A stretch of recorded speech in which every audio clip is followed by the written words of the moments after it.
হতো ঢুকেছি দুয়ানা। আর এখন বাবা এত মশা হয়েছে, মানে রাত্রে ঘুমানো যাচ্ছে না, তাই কি বলছে, আর মশা যদি মুরগি হতো কলকাতা ধরে খেত। এই মশা যদি মুরগি হতো কলকাতা ধরে খেত, তাহলে আমাদের কি উপকার হতো? ওরে মশা যদি মুরগি হইতো কলকাতা লোকে ধরে খেত, তাহলে দেশে দেশে ম্যালেরিয়া হতো না। গাছের পাতা টাকা কেন হয় না? গাছের পাতা টাকা কেন হয় না?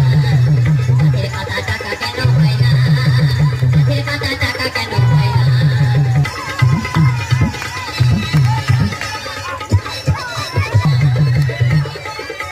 বিড়াল যদি পাগল হইতো সুখে চাষে চাষ করিত তো কিন্তু না। গাছের পাতা টাকা কেন